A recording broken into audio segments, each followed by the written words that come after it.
दोस्तों नमस्कार, आदाब, सत श्री अकाल।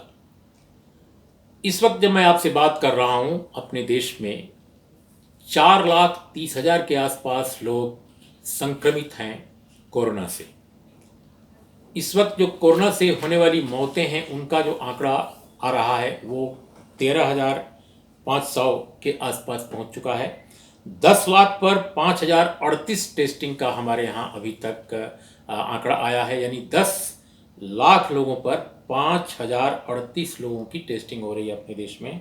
ये दुनिया के जो विकसित विकासशील जो देश हैं, बल्कि कई पिछड़े भी देश, उनसे भी कम है। तब ये हालत है अपने देश में।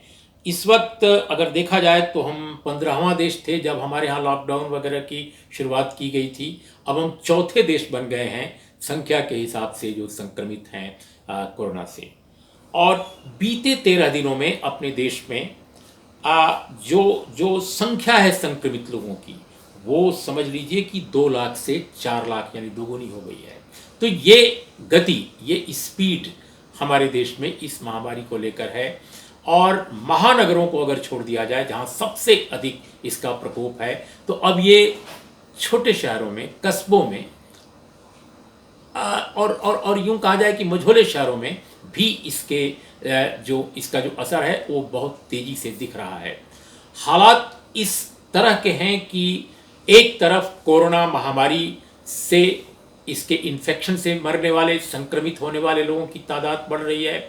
दूसरी तरफ इस दरमियान जो बेकारी पैदा हुई है, जो बेहाली पैदा हुई है, जो सब कुछ ठप कर दिया गया था लंबे समय तक और कोई इंतजामात नहीं किए गए थे लोगों के लिए। 20 लाख करोड़ का पैकेज तो घोषित हो गया, लेकिन वो 20 लाख लोगों तक भी पहुंचा नहीं पहुंचा, नोबडी नोज।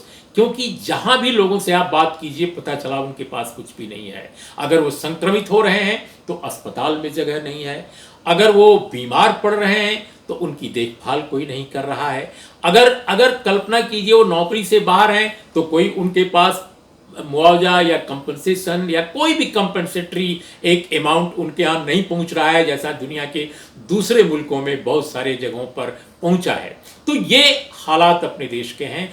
और तो और अगर कोई बीमार व्यक्ति है तो कहा यह जा रहा है अनेक प्रदेशों में कि आप घर में ही रहिए। आप कई जगह तो टेस्टिंग से डिस्करेज किया जा रहा है कि टेस्टिंग ना हो, क्योंकि टेस्टिंग हो जाएगी तो संख्या बढ़ जाएगी। अब जैसे कई ऐसे स्टेट हैं जहां हाल के दिनों में चुनाव होने वाला है, वहां टेस्टिंग ही बंद कर दी गई है, क्वारंटीन सेंटर तक बंद कर दिए गए हैं, आइसोलेशन की बात दूर रही। तो ये हालात अपने देश के हैं जनाब। और दुनिया के उन देशों में जो आमतौर पे जहां अमीरी ज्यादा मानी जाती है, हम तो बहुत बेहाल देश हैं, अमीर अमीर मुट्ठी भर हैं और गरीब सबसे ज्यादा हैं, लेकिन जो अमीरी वाले देश हैं वहां भी जो टेस्टिंग है वो मुफ्त है, लगभग मुफ्त है। जो पब्लिक जो इंस्टीट्यूशंस हैं, हेल्थ सेंटर्स हैं सरकारी, वहां तो पूरी तरह फ्री है। और जो प्राइवेट है उसमें भी आपके पास अगर इंश्योरेंस है, कार्ड है कोई, तो वो कवर कर ले रहा है। जैसे ऑस्ट्रेलिया, एक उदाहरण मैं आपको दे सकता हूं कि ऑस्ट्रेलिया में जिनके पास मेडिकेयर कार्ड है उनके पास उन्हें कुछ नहीं करना है, वो सब कुछ फ्री है, टेस्टिंग, इलाज वगैरह वगैरह। अभी मैं ऑस्ट्रेलिया की बात कर रहा हूं, लेकिन मैं केरल की बात करूं। केरल नाम का जो प्रदेश अपने देश में है, यहां तो टास्क फोर्स ने तय किया था शुरू में 4500 रुपए में एक आदमी की टेस्टिंग होगी, लेकिन केरल में जितने भी कोरोना के पेशेंट या संदिग्ध हैं, वो सभी लोगों की जो टेस्टिंग है वो सरकारी अस्पतालों में अब तक होती रही है और वो सारी की सारी फ्री है। और एक बार कंप्लेन किया गया, अगर किसी जो नंबर दिया गया है, तो एम्बुलेंस आती है और लोगों को ले जाकर के और टेस्ट कराती है। तो एक मॉडल हमारे देश में उपलब्ध है, लेकिन दूसरे स्टेट्स में ये क्यों नहीं है?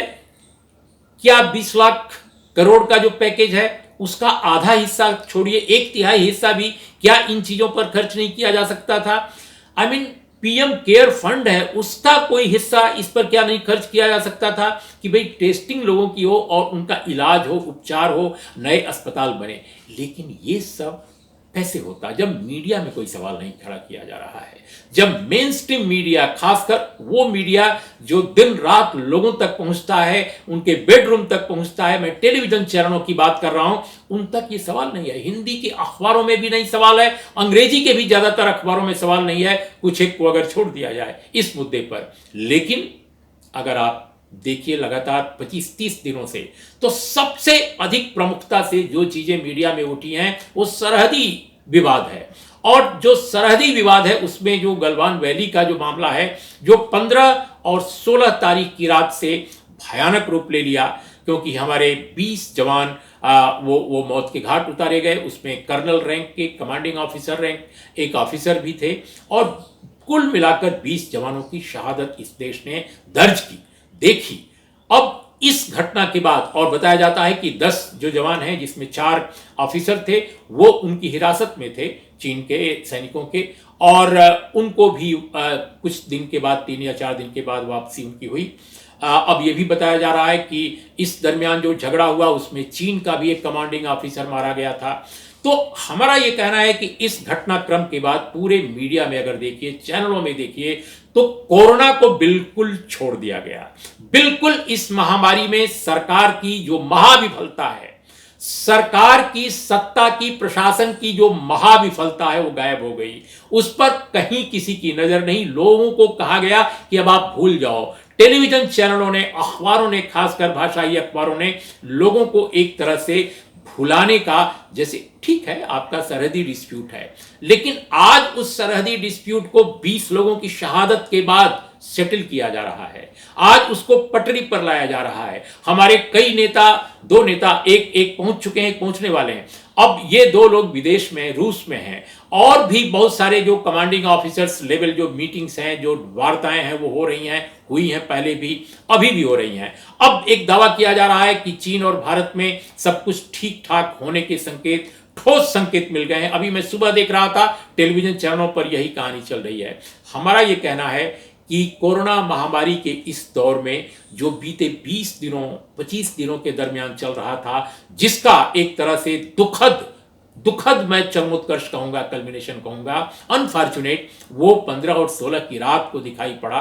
क्या उसको अवॉइड नहीं किया जा सकता था?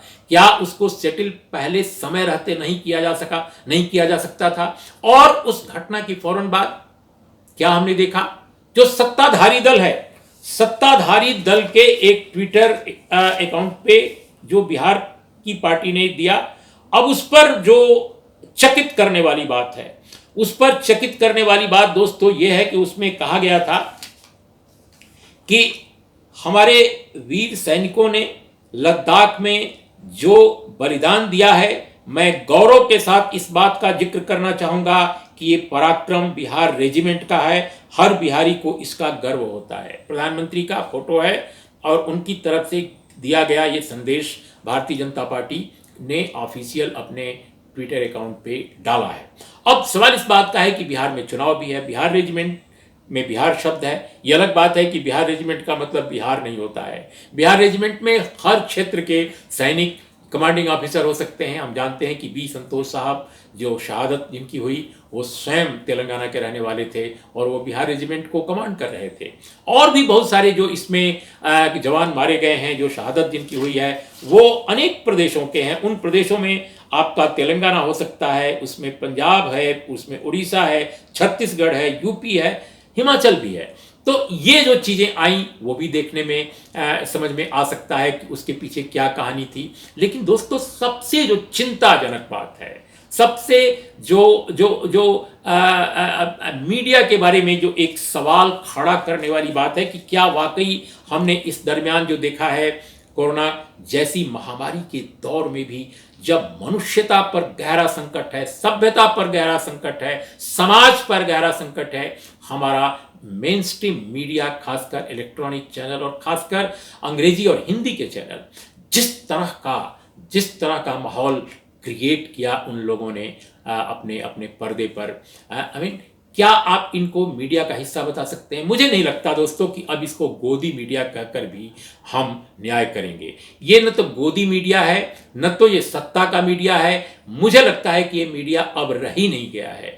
जिस तरह के शब्द, जिस तरह के जुमले, जिस तरह के फुटेज, जिस तरह की बातें एंकर्स और एंकरनियां, जिस तरह की चीजें, जिस तरह के बयानात दे रही हैं, जिस तरह की चीजों को उच्चरित कर रही हैं, उसमें ऐसा लगता है दोस्तों कि वो एक बाजा बजा रही हैं। सत्ता का बाजा। जैसे एक जमाना होता था जब हम मध्यकाल में देखते हैं अपने देश के या दुनिया के और भी देशों में कि राजा महाराजाओं के लिए ढोल बाजा बजता था। ऐसा लगता है कि आज जो तथाकथित ये मीडिया जिसको कह दिया जाता है, मुझे ऐसा लगता है कि ये मीडिया न होकर ये आज के सत्ताधारियों का एक ढोल बाजा बन गया है। ये कोई गोदी मीडिया, कोई सत्ता मीडिया, कोई आप इसको मीडिया कहकर मीडिया की परिभाषा और मीडिया के दायरे का एक तरह से उल्लंघन करते हैं। मुझे नहीं लगता कि ऐसा है। और ये दोस्तों, इस दरमियान एक और बात जो हो रही है कि जो लोग टेलीविजन चैनलों में, खासकर टेलीविजन चैनलों में बेहतर परफॉर्मेंस जिनकी रही है, जिनका बेहतर काम रहा है, जो जर्नलिज्म करने के लिए कमिटेड रहे, उनको क्रमशः नौकरियों से निकाला जा रहा है। और आप आश्चर्य करेंगे कि ये महज संयोग नहीं है कि कोविड-19 के इस दौर में, लॉकडाउन के दौर में कई बेहतरीन किस्म के टीवी पत्रकारों ने नौकरियां गंवाई हैं। और वो कई चैनलों में ऐसे ऐसे नौजवान सीनियर जर्नलिस्टों ने भी अपनी नौकरियां गंवाई हैं और उनको कह दिया गया है कि आपकी कोई ज़रूरत नहीं है, लेकिन उनका कोई चर्चा नहीं। आप लेबर कमिश्नर के यहाँ भी नहीं जा सकते क्योंकि अभी तो लेबर लॉज जो है वो भी स्थगित कर दिए गए हैं अपने देश में बहुत सारे। तो कहने का मतलब कि एक अजीब दौर है। और इस दौर में प्रिंट में, वेबसाइट्स में भी जो लोग थोड़ा बहुत परफॉर्म करने की कोशिश कर रहे हैं कि सच को सामने लाया जाए, उनको भी दमन का कैसे शिकार बनाया जा रहा है। दोस्तों, तीन तरह का दमन साफ दिखाई देता है। एक तो नौकरियां जा रही हैं, जैसा मैंने पहले कहा, और बड़े पैमाने पर जो जो जो ये राजा का जो बाजा मैंने कहा, जो उस ढोल बाजे में शामिल नहीं है, उनकी खासकर आप ये बताइए कि जो ढोल और बाजा बजाने वाले पत्रकार हैं, उनकी नौकरियां तो बिल्कुल नहीं जा रही हैं। इसका क्या मतलब हुआ? इसका मतलब यह हुआ कि वित्तीय स्थिति जो मीडिया के अंदर लॉकडाउन के बाद या कोरोना के बाद जो बताई जा रही है, दरअसल वह नौकरी लेने का एक बहाना है। नौकरियां उनकी ली जा रही हैं जो सत्ता को पसंद नहीं है। दूसरी जो बात जो मैं कहना चाहता हूं कि हाल के दिनों में rights and risk analysis group नाम की एक संस्था ने अपनी रिपोर्ट दी है बहुत शोध के बाद, और उसने पाया है कि देश में 55 पत्रकार हाल में निशाना बने हैं सत्ता के। और सत्ता के जो निशाना बने हैं अलग अलग स्टेट्स में, उन पर कई तरीके अपनाए गए हैं, एफआईआर किए गए हैं, कुछ को जेल हुई है, कुछ को धमकियां दी गई हैं, कुछ की पिटाई तक हुई है। और ये एक किसी राज्य में नहीं हुआ है, कई राज्यों में हुआ है। आश्चर्यजनक है कि ऐसे शांत राज्यों में भी हुआ है जिनके बारे में कहा जाता था कि वहाँ आमतौर पे पत्रकारों पर मेन स्ट्रीम के जो बहुत सारे स्टेट्स हैं उनकी तरह दमन नहीं होता है, उन राज्यों में भी हुआ है। और दोस्तों, 22 एफआईआर, 10 अरेस्ट, समन आदि अनेक लोगों पर गए हैं। और हालत यह है कि आगे कौन बचा रहेगा, इसको कहना बहुत मुश्किल है, बहुत मुश्किल है। तो इन घटनाक्रमों के बाद दोस्तों, मैं आपसे यह कहना चाहता हूं बिल्कुल अंत में कि हम कहीं ऐसा तो नहीं कि मीडिया सत्ता संरचना का मददगार बन गया है। मैं इसको मीडिया का एक हिस्सा कहता हूं, और आप दूसरी तरफ जो टेलीविजन है उसको ढोल बाजा कह सकते हैं। टेलीविजन जब मैं कहता हूं तो उसका एक बड़ा हिस्सा, मैं सबकी बात नहीं कर रहा हूं। तो क्या ये ढोल बाजा और प्लस जो भाषाई अखबार हैं, अंग्रेजी अखबार हैं, तमाम तरह के कुछ एक को छोड़कर ये पूरी की पूरी जो तथाकथित मीडिया संरचना है, कहीं वो सत्ता संरचना का अविभाज्य अंग ही नहीं, बल्कि ढोल मजूरा तो नहीं बजा रहे हैं, ढोल बाजा तो नहीं बजा रहे हैं, और उसके हर विफलता को छुपाने के लिए उसकी कोई नई एक बात पेश कर रहे हैं, शाबाशी देते हुए उसको बल्कि यूं कहा जाए कि एक दहाड़ लगा रहे हैं सत्ता की तरफ से कि देखो ये कितने वीर लोग हैं, कितने बहादुर लोग हैं, कितने कामयाब लोग हैं, लेकिन उनकी विफलताओं को छुपाने का या एक महज जरिया होता है। दोस्तों, एक छोटी सी बात करके मैं अपनी बात खत्म करता हूं। एक मामूली सी बात है जिसको लेकर इस देश के आम लोगों में सबके अंदर एक परेशानी है, सवाल है कि जैसे कोई अगर व्यक्ति अपना टेस्ट कराना चाहता है कोरोना का, और वो एक सामान्य आदमी है, वीवीआईपी नहीं है, तो उसके लिए मुसीबत है कि वो कहाँ कराए। सरकारी में जाएगा, नहीं होगा, उसको वापस कर दिया जाएगा। प्राइवेट में जाएगा तो पहले 4500 रुपये तय किया था टास्क फोर्स ने, 2400 अभी किया गया है दिल्ली वगैरह में। दूसरे स्टेट्स कई ऐसे हैं जहां पहले ही 2400 कर दिया गया था, जैसे मैं समझता हूं कि महाराष्ट्र ने किया था, तमिलनाडु ने भी कुछ इसमें सहूलियत दी थी, केरला में फ्री है, सरकारी अस्पतालों में। लेकिन ये कोई पूछे कि आखिर ये 4500 जो वसूला जा रहा था वो क्यों वसूला, किसके रिकमेंडेशन? टास्क फोर्स तो सरकारी कमेटी है। तो क्या सरकारी कमेटी स्वयं अपने देश के महामारी से ग्रस्त या महामारी से संदिग्ध जो लोग हैं, संक्रमित लोग होने हैं, जिन पर संदेह है, जिनको, क्या उनसे इस महामारी में जबरन पैसा वसूला जा रहा था? आप पैकेज की बात कर रहे हैं और उनसे जबरन पैसा भी वसूल रहे हैं। इससे पहले तो बाबा रामदेव ने ही आज अपनी एक दवा निकालने की घोषणा कर दी। अभी मैं सुबह देख रहा था कुछ टेलीविजन चैनलों पर धारा प्रवाह उनका भाषण चल रहा था और उनके साथ कुछ उनके आयुर्वेदाचार्य और चिकित्सक वगैरह बैठे थे और उन्होंने ऐलान किया कि उन्होंने एक दवा तलाश दी है। मैंने देखा कि खासकर 2 चैनलों पर बहुत देर तक चला। मैं समझता हूं कि एक एनडीटीवी इंडिया पर मैंने देखा, हिंदी का एनडीटीवी, और दूसरा सुदर्शन टीवी लगातार दिखा रहा था। जिस समय लद्दाख में सारे चैनल थे उस समय ये 2 चैनल बाबा रामदेव की दवा का बता रहे थे कि लाइव या था या रिकॉर्डेड था, मैं नहीं जानता। लेकिन वो इस पूरे प्रकरण को दर्शकों के सामने अपने पेश कर रहे थे।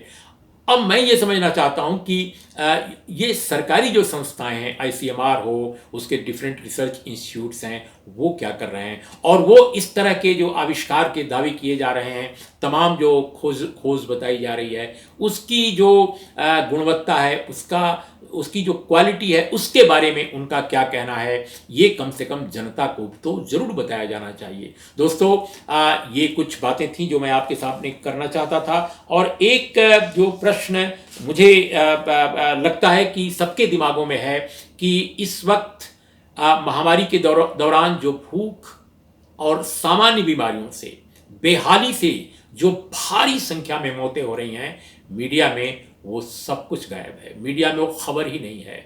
मीडिया में खबर तब आती है जो कोई बहुत ही एक यूं कहा जाए चमकदार कोई व्यक्ति महानगर में या मायानगरी में कहीं वो किसी संतरास, कुंठा या जेन्युइन परेशानी भी उससे आहत होकर आत्महत्या कर लेता है। वो देश की बड़ी खबर बन जाती है, पूरे देश की संवेदना को झकझोर देती है। मैं बिल्कुल उस पर कोई सवाल नहीं खड़ा कर रहा हूं। लेकिन जब बगल में ही हमारे गुड़गांव में वहां पर कई मजदूर, कई श्रमिक, कई कर्मचारी भूख से तबाह होकर और आत्महत्या कर लेते हैं, वो खबर अखबार के सुर्खियों में छोड़ी, अखबार में कहीं किसी बीच के पन्ने पर छोटी सी खबर छप जाती है और फिर वो गायब हो जाती है। इस तरह की कई खबरें नहीं आ रही हैं कि आत्महत्याओं का सिलसिला भूख और तबाही से जो हो रहा है।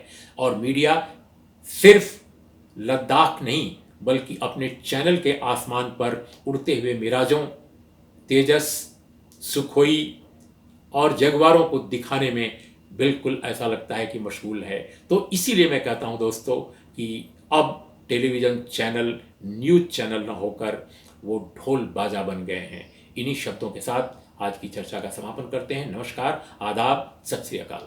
To receive instant updates on all videos from The Wire, click the subscribe button and hit the bell icon. Pay to support independent journalism. Click the link in the description and choose the amount you want to pay.